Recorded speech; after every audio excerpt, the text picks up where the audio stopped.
Iniciamos ahora el estudio de los principios de genética, entendiendo por genética a la ciencia que estudia los caracteres heredables que se transmiten de padres a hijos y que a pesar de las variaciones existentes y determinadas personalmente y por el ambiente, permiten el paso de una generación a la siguiente.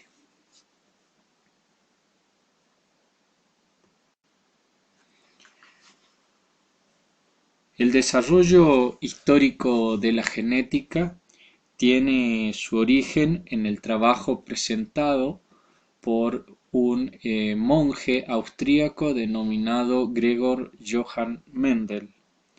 El trabajo presentado por Mendel en la Sociedad de Ciencias Naturales de Brno, actual República Checa, en 1865 y publicado al año siguiente, contiene los postulados teóricos de la genética deducidos por Mendel a partir de sus experiencias en trabajos con plantas.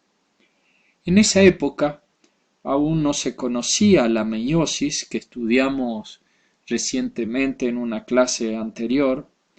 La fertilización era escasamente comprendida y la mitosis no había sido analizada con la profundidad necesaria y en detalle, de modo que los postulados de Mendel no tenían una base celular y habían sido deducidos por él en forma abstracta, y los resultados de su experiencia. Por otra parte, Mendel usó una metodología estadística para establecer reglas cuantitativas para los resultados de los experimentos que efectuó con varias plantas. Para explicar sus resultados, Mendel imaginó factores abstractos, que décadas después estos factores serían llamados genes, que podían existir en estado alternativo, por ejemplo, un factor o gen para el color verde y un estado alternativo de este factor para el color amarillo. Finalmente, la evolución de sus trabajos quedaron en el olvido y se retomaron recién en el siglo XX. Por ejemplo, con W. Johansen en 1909, que establece el término de alelos. En realidad, hoy sabemos mucho más que eso y ha evolucionado muchísimo la ciencia, hasta inclusive aquel proyecto denominado Genoma Humano, que se decidió comenzar en los fines de la centuria pasada y que se terminó alrededor de 2003. La base física de la herencia tiene lugar en estructuras muy claras y muy notables, como es el ADN. El ADN es la base de la herencia de una célula a otra, y nosotros hemos estudiado estos postulados en la reunión anterior. El ADN es el principal material de depósito de la información biológica y el material genético elemental. En las células humanas se encuentra presente en forma de moléculas de longitud gigantesca, varios centímetros, empaquetadas muy ordenadamente bajo la forma de cada una de dos cromátides hermanas de un cromosoma metafásico. La información se halla en la secuencia de sus bases a lo largo de las dos hélices que forman estas moléculas.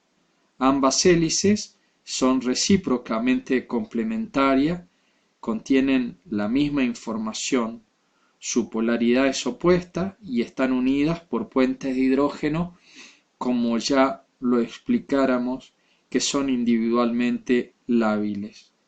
Las dos hélices pueden separarse en el proceso, como ustedes pueden ver, llamado de desnaturalización del ADN, que es la base para la replicación semiconservativa del mismo. Es importante comprender la importancia del ADN en este apartado y fundamentalmente comprender que la información genética se encuentra en el ADN y esto ocurre porque este enorme polímero que puede alcanzar 7 centímetros de longitud en el cromosoma número 1 y 23 angstrom de espesor es sumamente estable y permite el almacenamiento de la información genética. A lo largo del estudio de la genética ha aparecido el concepto de gen, partiendo desde aquella observación empírica realizada por Mendel, acuñada como primera ley o de uniformidad de caracteres, en donde de una planta cuyas semillas amarillas eran mezcladas con otras plantas de semilla verde, en la primera filial o luego de la primera descendencia se obtenían plantas todas con semillas amarillas. Eso determinó la aparición de varios conceptos. En primer lugar, las características externas o de visualización de una semilla que estaba relacionada con los padres y que aparecía en la descendencia. Esos caracteres físicos externos observables recibieron el nombre de fenotipo.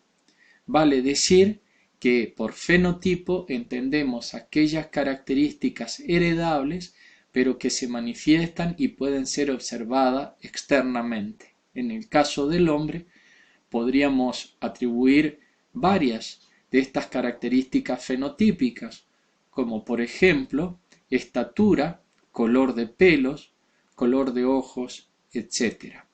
Pero asimismo, si observamos en la proyección, observamos que cada una de las semillas presenta para el determinado carácter color el par de alelos, vale decir, un alelo que proviene de un progenitor y otro de otro progenitor.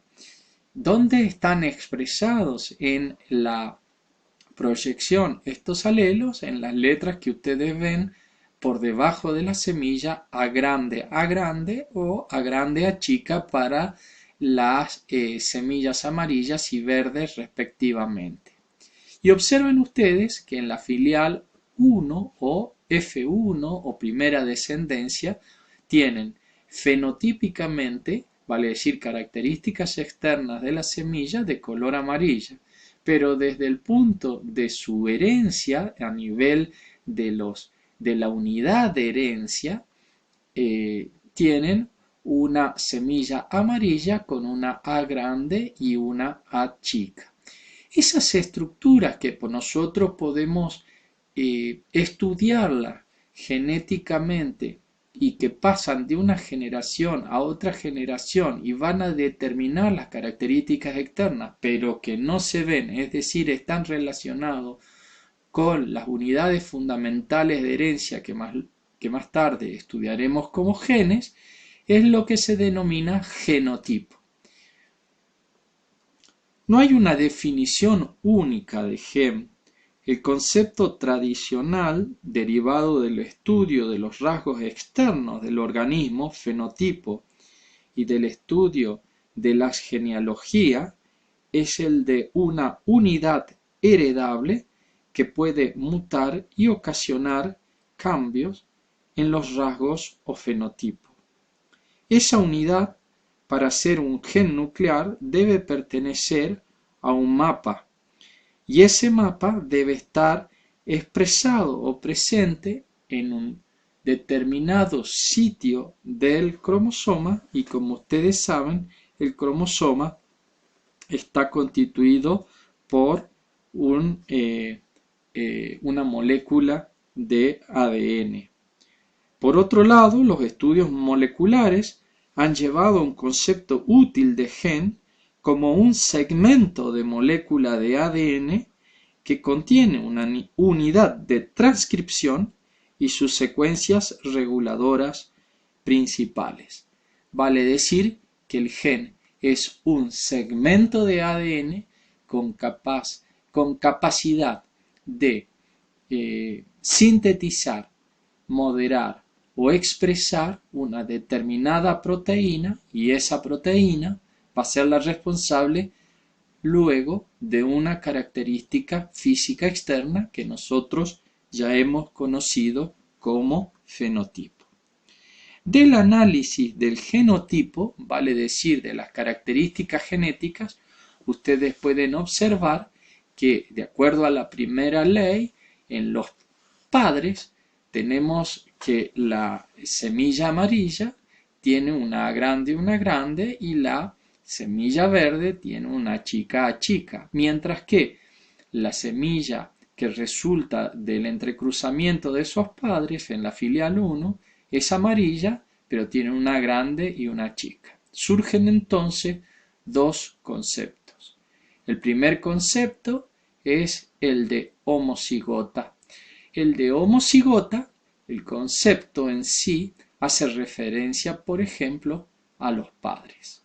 En los padres, los dos genes responsables del color amarillo A grande o del color verde A chica son idénticos. Vale decir, en ese caso, se tratan de homocigotas para ese carácter. Tienen para ese color el mismo gen, proveniente del padre y proveniente de la madre. Diferente es el caso de la filial 1, en el cual tenemos que fenotípicamente, externamente es de color amarilla, pero genotípicamente esa semilla tiene una A grande que proviene el 50% de uno de los progenitores y el 50% una chica que proviene del otro progenitor. ¿Cómo se llama a ese resultante, ese ser resultante en la primera filiación que tiene genotípicamente una grande y una chica? Se denomina heterocigota. Ahora, ustedes se preguntarán, bueno, pero si tenemos en los padres homocigotas, uno de semilla amarilla y otro para semilla verde, ¿por qué la primera filial es semilla amarilla? Porque de los genes transmitidos a la filial 1, hay uno, el de semilla amarilla, que predomina sobre el otro gen que es el de semilla verde. Vale decir, aquí aparece el concepto de dominancia. ¿Y cuál es ese concepto de dominancia? Quiere decir que para un determinado carácter, cuando se establece que hay un gen que aparece y se manifiesta fenotípicamente, ese gen es el llamado dominante. Vale decir, en este ejemplo, ¿cuál sería el gen dominante? ¿El A grande o el A chica? El A grande, correctamente. Porque ese gen, al aparecer en la descendencia, siempre que esté presente, se va a expresar y va a aparecer como semilla amarilla. Diferente a lo que ocurre en la semilla verde, que ustedes verán que para que sea semilla verde debe estar presente los dos genes de A chica A chica. Esto nos lleva a otro concepto, el concepto de recesividad, y que es el concepto que establece que para que un carácter se manifieste, como el caso del verde, únicamente lo hará teniendo el par de genes recesivo, vale decir, no dominante, como es el verde. Mendel sostuvo que el color que veníamos analizando de la semilla era controlado por un factor que se transmitía a la descendencia por medio de los gametos. Este factor, que hoy es conocido como gen, podía transmitirse sin mezclarse con otros genes. Mendel enunció que el gen era susceptible de separarse en la filial para entrar en gametos diferentes y distribuirse en la descendencia de los que vinieran. A causa de esto, la primera ley se denomina ley o principio de la segregación de los genes. Sin embargo, si se cruzan ciertas plantas que tienen flores rojas y blancas, como es el caso de la Mirabilis jalapa, es posible encontrar que en la filial 2, 3 fenotipos, colores rojas, rosas y blancas, que corresponden a los 3 genotipos. Esto se debe al hecho de que la dominancia es incompleta y no siempre se cumple la regla de la dominancia y recesividad que he explicado en la proyección anterior. La dominancia es completa en la mayoría de los casos, pero es incompleta en otros, y existe un fenómeno de características mezcladas, sin que se mezclen los genes alelos, y a ello se denomina herencia intermedia o codominancia. Posteriormente, observó que las plantas con semillas amarillas en la filial 2 poseían diferente constitución genética. Un tercio de este grupo siempre daban semillas amarillas, pero los otros 2 tercios de la generación F3 originaban plantas con semillas amarillas y verdes en la proporción de 3 a 1. El 25% de plantas en la F2 con semillas verdes, cuando se cruzaban entre sí, producían siempre semillas verdes. Ello demuestra que estas eran líneas puras para ese carácter. Si representamos por medio de letras los genes en los cruzamientos, designado con A el gen para el carácter amarillo y con A pequeña al gen para carácter verde, tenemos, como ya dijimos en la primera generación, los datos obtenidos, pero recuerden ustedes que en el caso de la segunda generación vamos a tener fenotípicamente 3 semillas amarillas y genotípicamente vamos a tener semillas con caracteres de homocigota dominante, el 25%, caracteres de homocigota recesivo un 25% y de heterocigotas un 50%.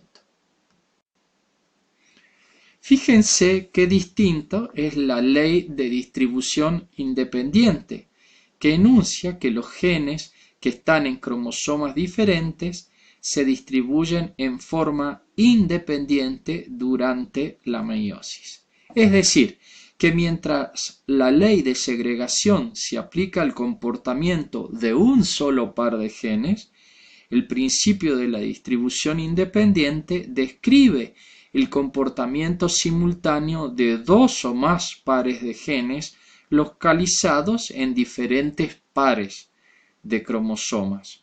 Los genes que están en cromosomas separados se distribuyen independientemente durante la meiosis.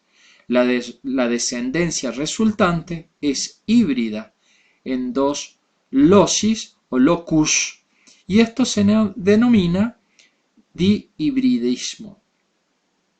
Y así lo podemos ver en el caso del entrecruzamiento entre una semilla en donde tenemos dos caracteres, vale decir, el color y la textura, con otra semilla, con otro color y otra textura, de los cuales veremos, ¿no es cierto?, que el entrecruzamiento de los individuos puros generan una primera filial, ¿no es cierto?, de semillas amarillas y lisas. Pero observen ustedes que en el cuadro está la filial 2, en la cual ya tenemos el entrecruzamiento entre híbridos. Y vamos a ver que hay semillas amarillas y lisas, semillas amarillas y rugosas, semillas verdes lisas y 1 en 16 semillas verdes y rugosas. Cada individuo ha recibido un conjunto de cromosomas de su padre y otro conjunto de su madre. Cada conjunto se denomina haploide, de haplos, que significa mitad. Y en la especie humana está constituido por 23 cromosomas. Los 23 cromosomas provienen de un progenitor o provenientes de un progenitor.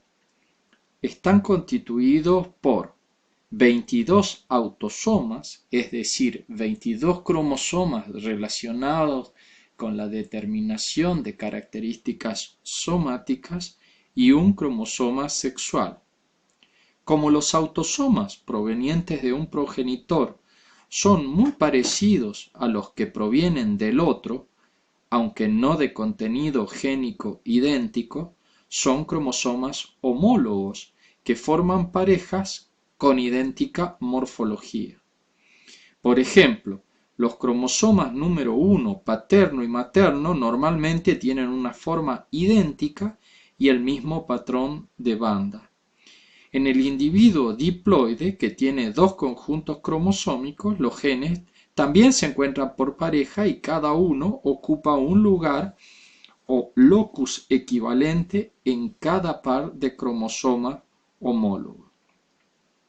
Si el gen que ocupa un locus en un cromosoma es idéntico al que ocupa ese locus en el cromosoma homólogo, el individuo es considerado homocigota para ese gen. En caso contrario, se lo considera heterocigota para ese gen. Los individuos homocigóticos para un gen lo expresan de una sola manera. En cambio, los individuos heterocigóticos para un gen pueden expresar una forma del gen, las dos formas o una forma intermedia o mezclada. Las variantes de un gen se denominan alelos. Cuando un heterocigota expresa un solo alelo, se dice que ese alelo es dominante sobre el otro. Cuando un alelo debe hallarse en el estado homocigótico para expresarse, se lo llama recesivo, y cuando ambos alelos se expresan en el fenotipo, se dicen que son codominantes o de herencia intermedia. Ya lo habíamos mencionado a estos conceptos, pero es bueno remarcarlos. A partir de Mendel, estos tipos de herencia fueron definidos por los rasgos del fenotipo y aplicados a la genética en ciencias de la salud. Sin embargo, en muchas ocasiones, el patrón de herencia no es absolutamente rígido y acorde con las reglas mendelianas, lo que se debe al gran trecho que separa los rasgos del fenotipo de las variantes moleculares del gen, dado que en la expresión de un gen intervienen numerosos procesos bioquímicos a diferentes niveles. Y es así que podemos hablar que existen diferentes patrones de herencia según las posibles localizaciones de un gen. Si un gen o segmento de ADN capaz de producir la síntesis o moderación o inhibición de una determinada proteína se encuentra localizado en los 22 cromosomas somáticos, se habla de una herencia autosómica basada en la variación de genes simples en cromosomas regulares o autosomas, que para el caso del hombre dijimos que son 22 cromosomas somáticos. Por el contrario, si el gen o la variación de genes simples ocurre en los cromosomas determinantes del sexo, vale decir, para la mujer en los cromosomas X o en el hombre en el cromosoma X o Y, se habla de una herencia ligada al sexo. Es importante retomar ciertos conceptos diferenciales en cuanto a lo que es mitosis versus meiosis, y habíamos ya analizado suficientemente en cada uno de los casos las diferencias que correspondían tanto al proceso en células autosómicas como en células de gametas.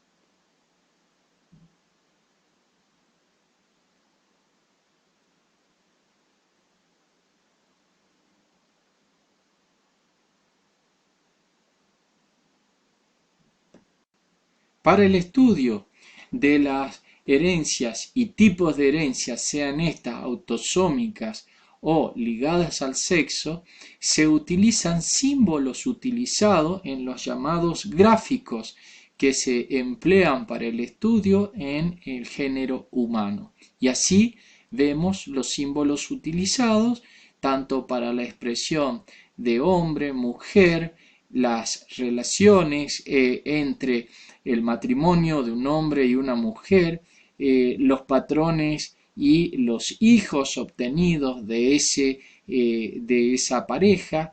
En fin, fíjense ustedes cómo se expresan los individuos afectados. En el caso de ser hombre afectado es un cuadrado recubierto o lleno en su interior. Fíjense cómo es posible expresar la muerte, el caso propósito de estudio o el caso de matrimonio. Es así que el estudio genético se basa inicialmente en la consulta de una persona afectada o de un paciente y sus familiares, pero debe extenderse a todos los miembros posibles de esa familia que posean lazos de consanguinidad con el paciente. El paciente inicial se denomina propósito o propositus y en la genealogía se señala, como ya habíamos visto, con una flecha. El interrogatorio o historia clínica debe ser muy cuidadoso y tener en cuenta las posibilidades de confusión y ocultamiento de lazos de consanguinidad. En una genealogía, las diferentes generaciones se enumeran con números romanos y dentro de cada generación se enumeran con números ordinales todos los individuos, incluidos los no nacidos, de izquierda a derecha, como ustedes lo pueden ver. Vale decir que en el caso, por ejemplo, del análisis de una progenie con desórdenes que involucran a cromosomas autosómicos, pero dentro de esos cromosomas se analizan genes recesivos, generalmente la enfermedad aparece en la progenie de padres no afectados. La progenie afecta tanto a mujeres como hombres, dado que se trata de un tipo de afección o desorden autosómico. Lo importante es que si bien las leyes de Mendel se cumplen, las proporciones difícilmente se observan, ya que el número de individuos nacidos es más pequeño. ¿Quiénes responden a este tipo de desórdenes autosómicos recesivos son enfermedades como por ejemplo la fenilcetonuria, la fibrosis quística del páncreas y en cuanto a los desórdenes de herencia autosómica dominante, en genética humana se le da el nombre de dominante a un alelo que se expresa en el heterocigota, es decir, que no importa cuál es el otro alelo. Los genes dominantes poseen un patrón característico de herencia. En la genealogía, cada enfermo tiene un progenitor afectado por la enfermedad, salvo que se trate de una mutación, y el número de afectados en una genealogía grande tiende a ser del 50%.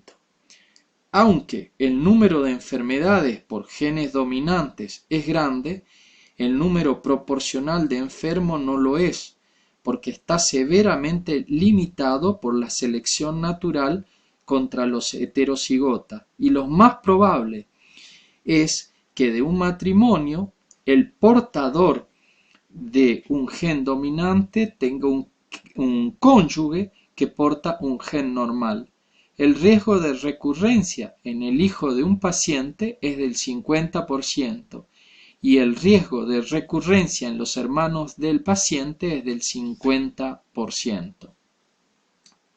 Por ejemplo, es importante remarcar que el fenotipo dominante es poco común.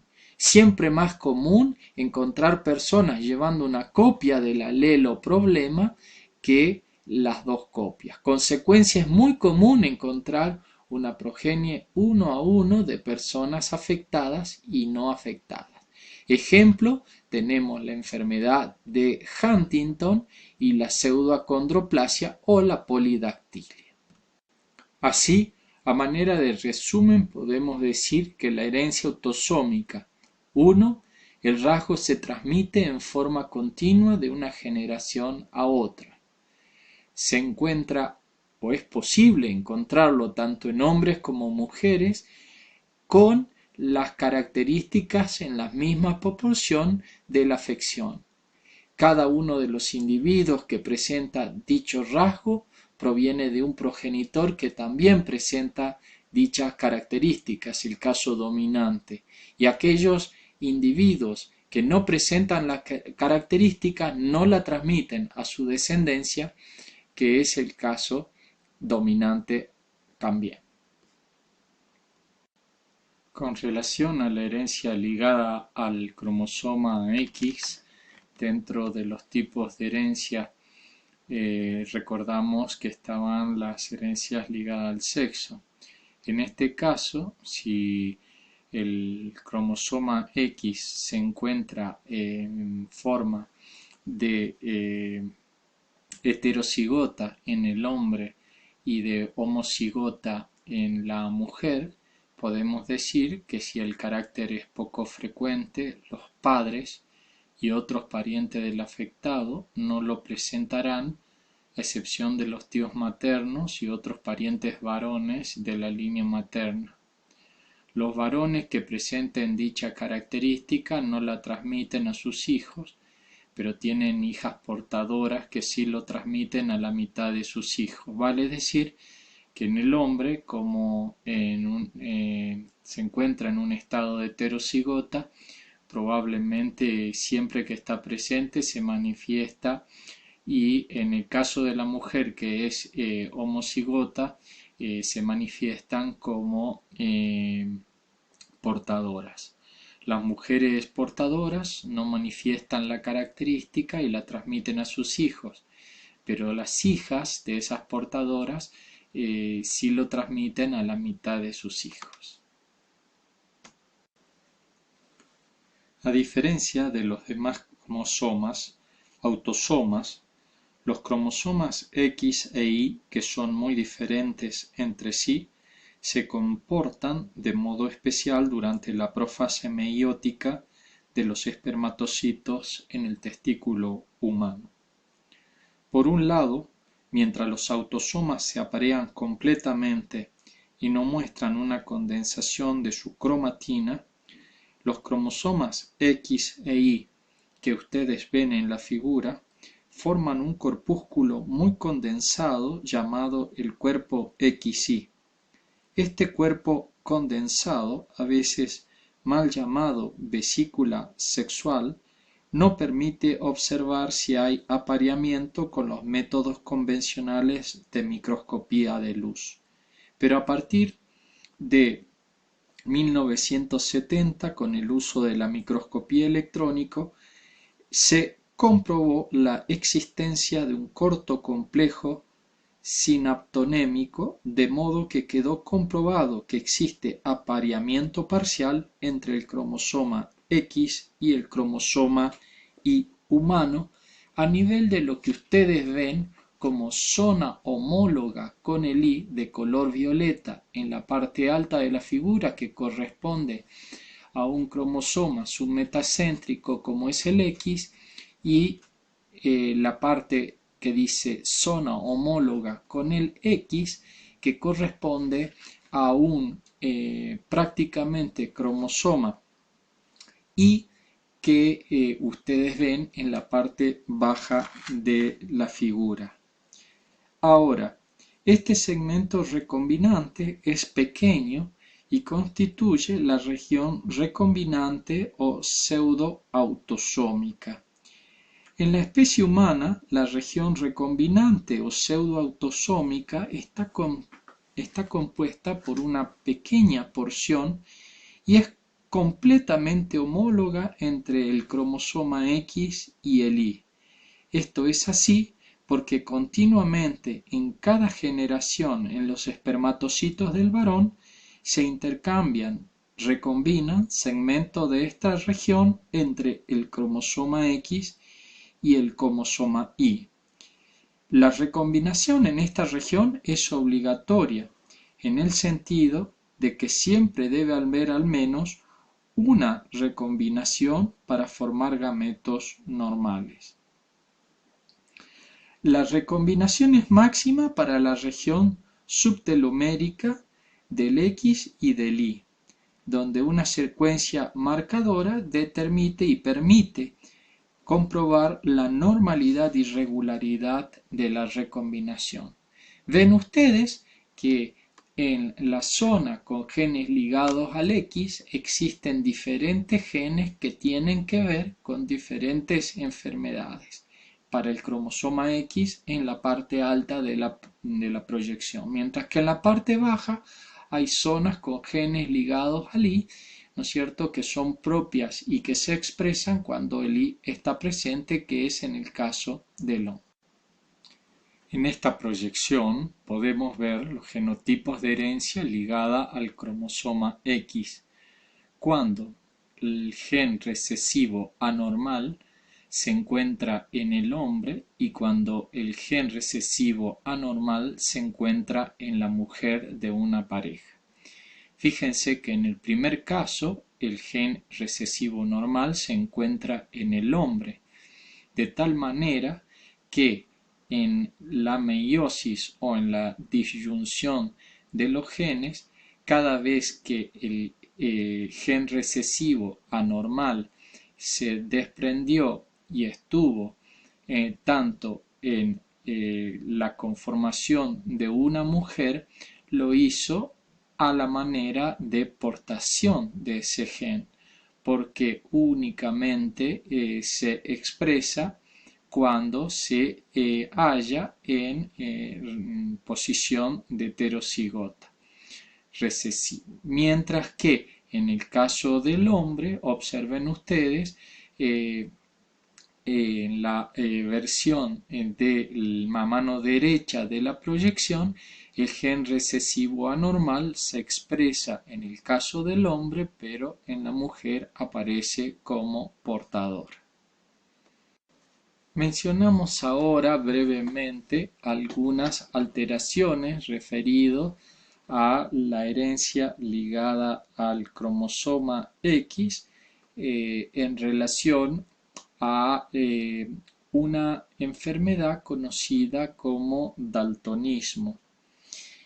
En realidad, previamente debemos comentar que en la retina, que es la capa nerviosa del ojo que permite nuestra visión, hay alrededor de 130 millones de fotorreceptores clasificados en una mayoría de más de 100 millones de bastones sensibles a casi todo el espectro y que contienen un pigmento llamado rodopsina, cuyo gen está en el cromosoma 3, y una minoría de 8 millones de conos que a su vez se subdividen en conos con pigmentos sensibles al rojo, conos con pigmentos sensibles al verde y conos con pigmentos sensibles al azul, de manera que la visión de los colores en la especie humana depende de la presencia de los tres tipos de cono, y cada cono posee un solo tipo de pigmento, lo que indica que durante el desarrollo existe una inhibición diferencial de algunos genes. El pigmento sensible al azul se considera el más antiguo, y su gen está localizado en el autosoma 7. Como veremos, los defectos de la visión de los colores ligado al sexo, conocido como daltonismos, en memoria de John Dalton, científico que padecía el defecto y los describió en 1794 en Inglaterra, se encuentra en un 8% de los varones de raza blanca, y los individuos que lo padecen se clasifican en protanopes de protos, primero por la consideración del rojo como el primer color de longitud de onda mayor, con una incidencia del 1% en los varones, cuando la percepción del color rojo está muy disminuida, o protanómalos, cuando la disminución de la sensibilidad al rojo es menor, y deuteránopes, segundo color, cuando la sensibilidad al verde es defectuosa, 5% de la población, o deuteranómalos si el defecto es menor. El defecto de los protánopes reside en la opsina para el rojo, y el de los deuteránopes en la opsina para el verde. La visión normal para los colores, recordar que es tricrómica. Durante un tiempo se supuso que como los genes de las opsinas roja y verde están ubicados uno tras el otro y poseen un alto grado de homología, podía existir un mal apareamiento en la meiosis, y un entrecruzamiento en esas condiciones podría llevar a la pérdida de uno de los genes, con lo consiguiente ceguera para un color. Recientemente se observó en un grupo de 27 hombres con visión normal de los colores que el número y el tipo de gene de opsinas en el cromosoma X varía entre 2 y 9 genes colocados uno tras otro. El número de genes para la opsina roja varía entre 1 y 4, y el número de genes para la opsina verde oscila entre 1 y 7, pero lo más frecuente es que haya 2 genes para la verde. También se comprobó que entre los genes vinculados con la opsina verde y la opsina roja existen genes híbridos producidos por un crecimiento intragénico. Como ustedes ven, allí tenemos que existen en los genotipos del daltonismo mujeres con visión normal, mujeres con visión normal portadoras y mujeres daltónicas. Y hay hombres con visión normal y hombres daltónicos, porque siempre que está el cromosoma X se va a manifestar. Hablamos ahora de la hemofilia, que es un déficit en el gen del factor 8 de la coagulación hemofilia clásica A, y del factor 9 y hemofilia B. La hemofilia A o clásica y la hemofilia B o enfermedad de Crisma por el apellido del paciente original son defectos génicos ligados al cromosoma X en lugares o locis bastante distantes entre sí, pero ambos en el brazo largo del cromosoma X. La hemofilia A, que se asocia con un defecto del factor 8 de la coagulación, es 3 o 4 veces más frecuente que la B, que corresponde a un defecto del factor 9. Estos factores son proteínas que actúan en la cascada de la coagulación sanguínea, donde una serie de factores van siendo activados hasta convertir la protrombina en trombina, como veremos más adelante. Proteína que actúa sobre el fibrinógeno soluble del plasma y lo convierte en coágulo de fibrina. La hemofilia clásica o A ocurre en 1 de cada 10.000 varones nacidos vivos. La B afecta a 1 de cada 40.000. Los síntomas de ambas son parecidos. Se producen grandes hemorragias por pequeños traumatismos y a veces parecen hematomas internos espontáneos. Es característica la hemorragia intraarticular, hemartrosis, que lleva a la fibrosis y a graves deformaciones fundamentalmente de las articulaciones. Las extracciones dentarias pueden provocar hemorragias graves. El tiempo de coagulación es muy prolongado, así como el tiempo parcial de tromboplastina con niveles normales de plaqueta y fibrinógeno. El nivel sanguíneo de factor 8 varía entre menos del 1% en las formas severas, frecuente, y 2 a 7% en las formas moderadas, y un 20% de lo normal en la forma leve. La transfusión y luego la administración intravenosa de globulina antihemofílica factor 8 purificado mejoran apreciablemente el pronóstico, sin embargo, no tienen o no están desprovistas de algunos efectos adversos. Actualmente, la vigilancia más estricta y el uso de concentrado de factor 8 para inactivar ciertos gérmenes que pueden asociarse, podemos tener un tratamiento muy adecuado de la hemofilia. Observen ustedes en la proyección que la madre puede ser portadora y el padre, ¿no es cierto?, cada vez que posee el gen hemofilia, lo expresa. Y fíjense, como de una madre portadora y de un padre hemofílico, tenemos una hija portadora, una hija hemofílica, un hijo normal y un hijo hemofílico. Ahora, es importante tener presente que la mujer puede ser normal o puede ser normal portadora. Es inviable habitualmente que exista una hija hemofílica. ¿Por qué? Porque el gen en estado de homocigota es mortal. En cambio, en el hombre, fíjense, el genotipo puede ser XY normal y XY con el X portador.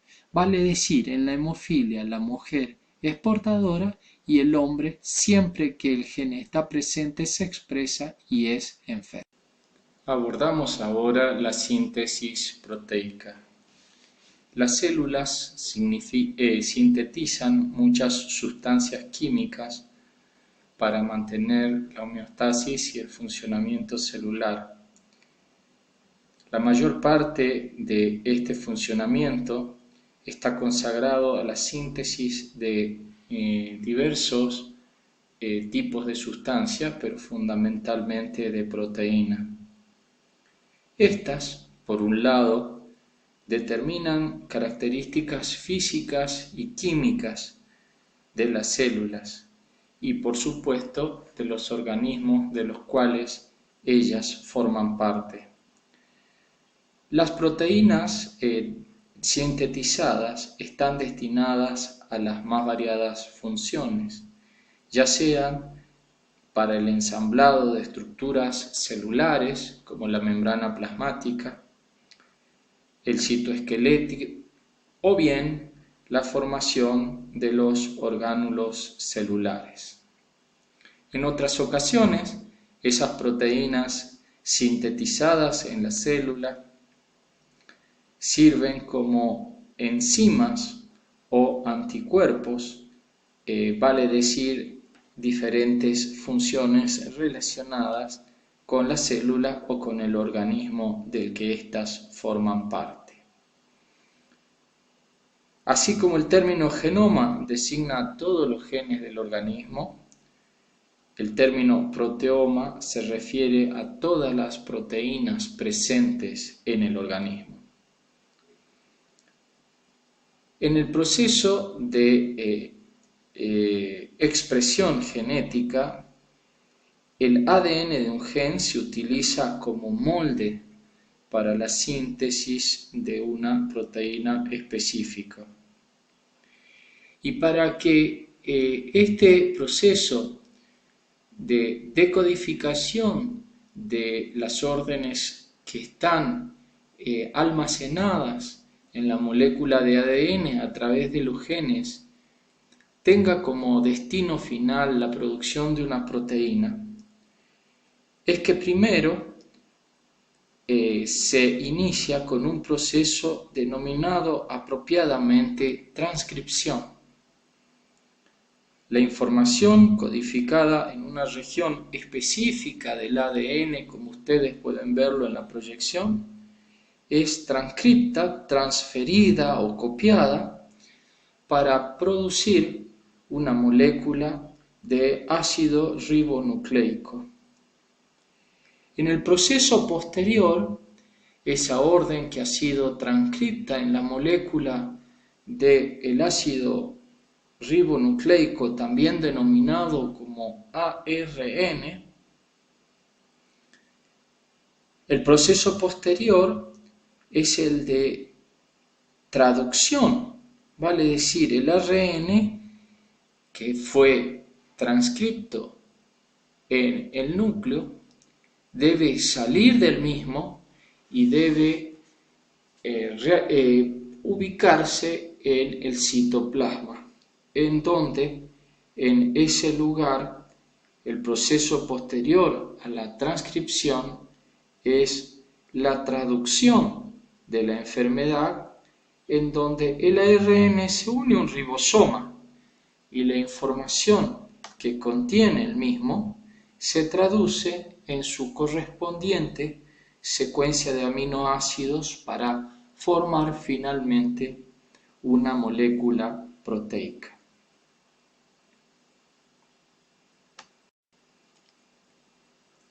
El ADN y el ARN almacenan la información genética en grupos de nucleótidos. Esa secuencia de 3 nucleótidos se llama tripletes de bases. Cada triplete de base del ADN es transcripto como una secuencia complementaria de 3 nucleótidos que en conjunto reciben el nombre de codón. Un codón dado especifica un aminoácido en particular. El código genético es el grupo de reglas que relacionan la secuencia de los tripletes de base del ADN con su correspondiente codón de ARN y a los aminoácidos que estos codifican. Y ustedes pueden ver que la molécula de ADN en su configuración cuaternaria se separan los puentes hidrógenos y aparece el ARN que va secuenciando a manera de complementarias la hemimolécula del ADN. y se va generando de manera complementaria utilizando en reemplazo de la timina el uracilo, los diferentes aminoácidos que van a contener la transcripción de la orden desde el ADN en una molécula monocatenaria de ARN. En este caso, el ARN está denominado como ARN mensajero.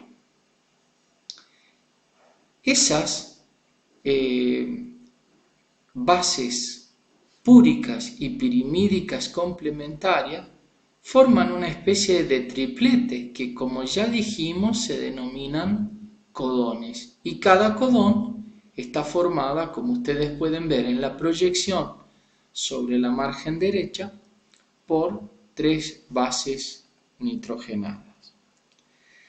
Durante la transcripción tiene que realizarse este proceso, que es un proceso nuclear, y que a partir del molde de ADN se generan 3 tipos de ARN. En primer lugar, el ARN mensajero, que dirige la síntesis de proteínas. En segundo lugar, el ARN ribosómico, que se une a las proteínas ribosómicas para constituir los ribosomas. Y en tercer lugar, el ARN de transferencia, que se une a un aminoácido y lo coloca en un sitio específico del ribosoma hasta que éste se incorpore a una proteína durante el proceso de traducción. Uno de los extremos del ARN de transferencia lleva un aminoácido específico y el extremo opuesto, como veremos, consta de un triplete de nucleótidos que se denomina el anticodón. La enzima ARN polimerasa cataliza la transcripción del ARN. Sin embargo, como ustedes lo estudiarán, debe recibir señales que le indiquen dónde empezar el proceso de transcripción y dónde terminarlo.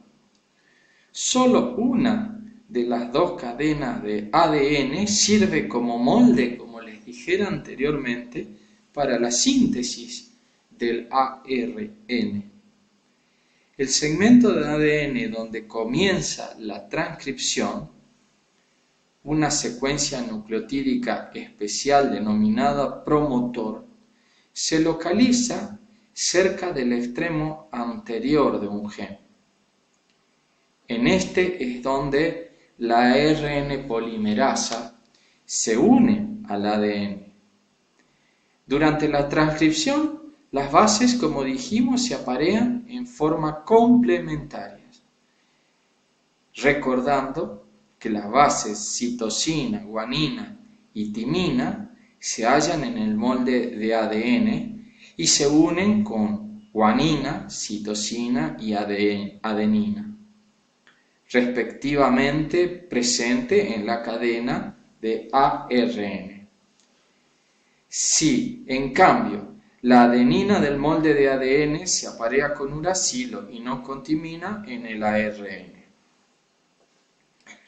La transcripción de la cadena de ADN termina en otra secuencia nucleotídica especial denominada secuencia de terminación, que marca el fin del gen. Cuando la ARN polimerasa alcanza la secuencia de terminación, la enzima se desacopla de la molécula transcripta de ARN y de la cadena de ADN. Invitamos a profundizar en el proceso de transcripción, en donde ustedes encontrarán otros conceptos muy interesantes, como es el concepto de intrones, el concepto de exones y de corte y empalme alternativo. Entonces, fíjense que luego de la transcripción, el ARN mensajero generado en el núcleo sale del mismo a través de los poros de la carioteca y se dirige a realizar el procedimiento siguiente en el citoplasma.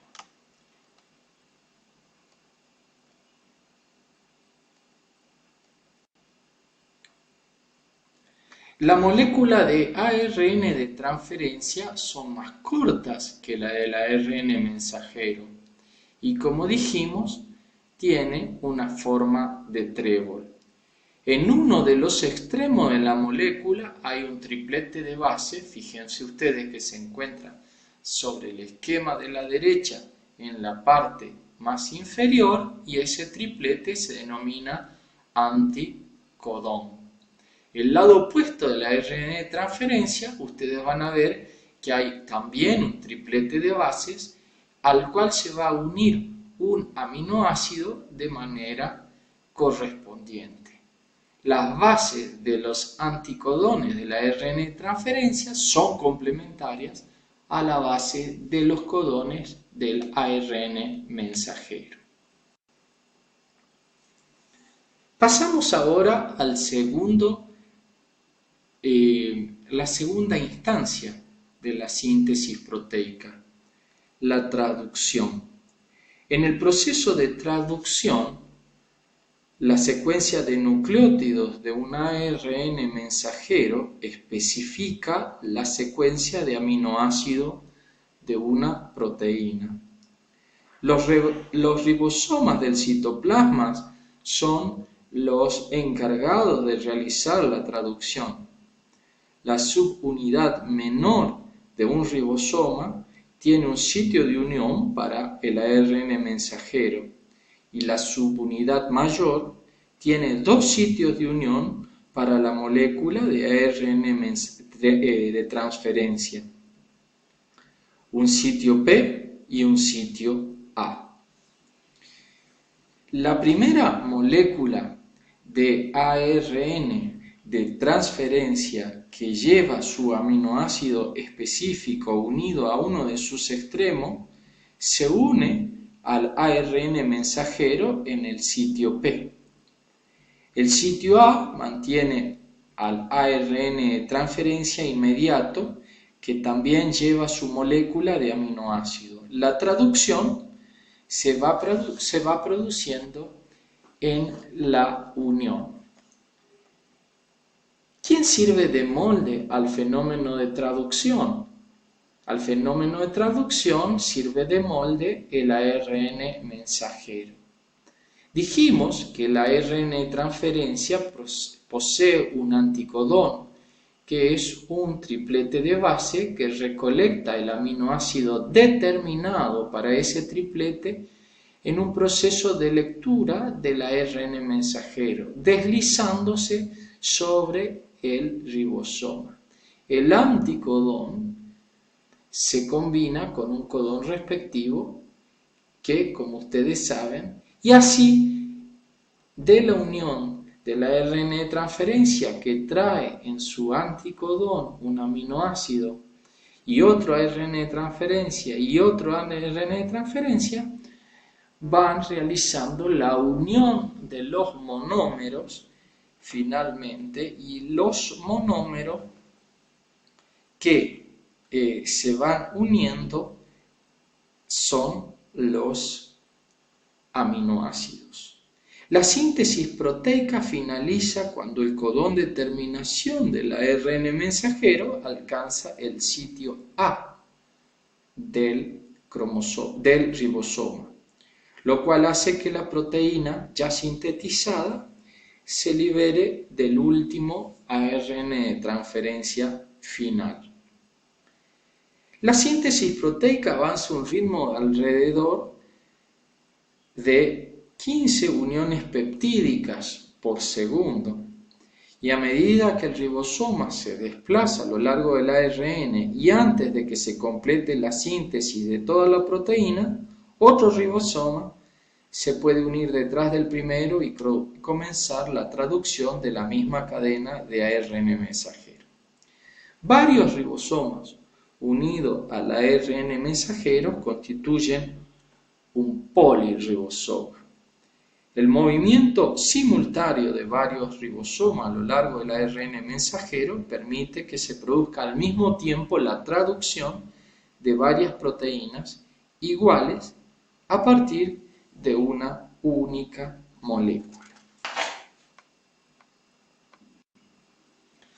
Los ribosomas, nosotros sabemos y hemos estudiado cuando vimos orgánulos que están formados por dos subunidades, ¿no es cierto?, 70 a 80 unidades Schweitzer, de las cuales hay una subunidad menor de 30 a 40 unidades S y de 40 a 60 unidades S.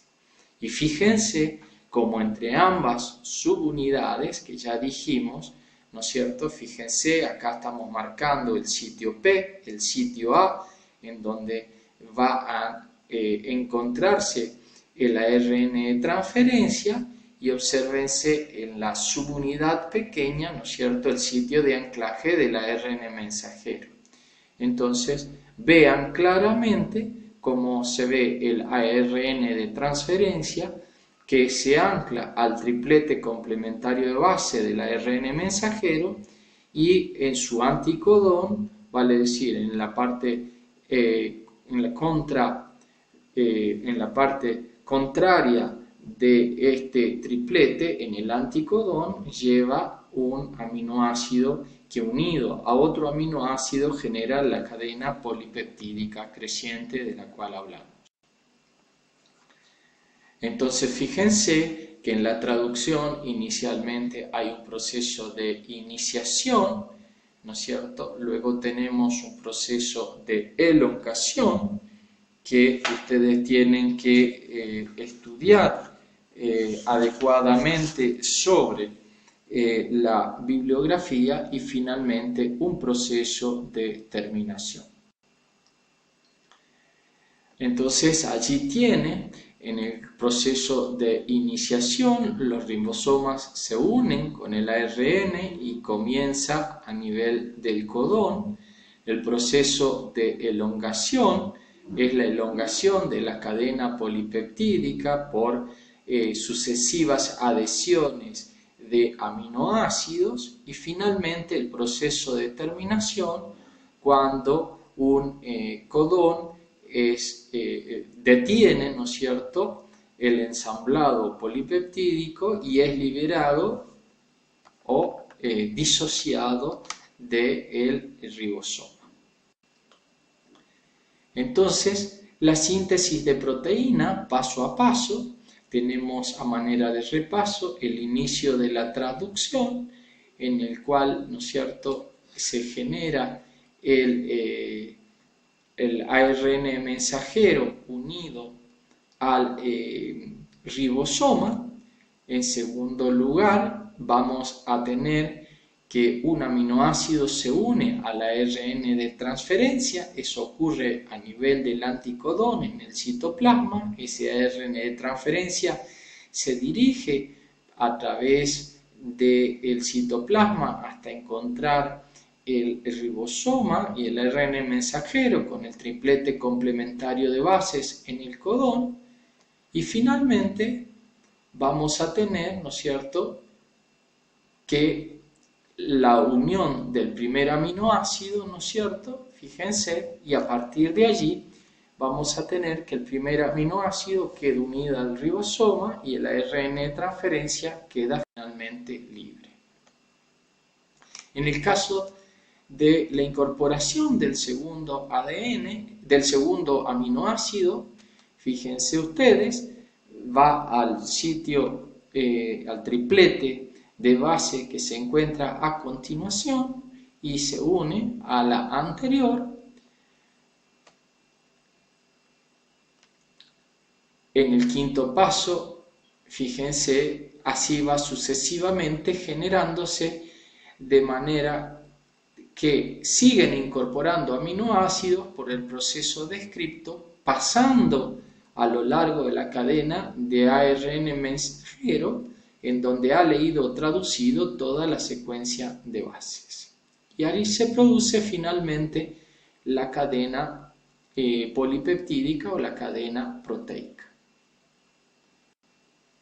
Entonces aquí tienen un video que invito a todos que vean respecto a la síntesis proteica, la importancia que reviste la misma como un fenómeno fisiológico sumamente importante en la célula. Bueno, presento la bibliografía de la cual pueden estudiar fundamentalmente Principios de Biología Celular de Schwarman Moreno Azorero, Biología Celular de Robertis y Principios de Anatomía y Fisiología de Tortora Derrickson, sin descuidar cualquier otra de la bibliografía sugerida, como por ejemplo el libro Génesis de Bruel y colaboradores, o bien el Tratado de Fisiología Médica de Guyton.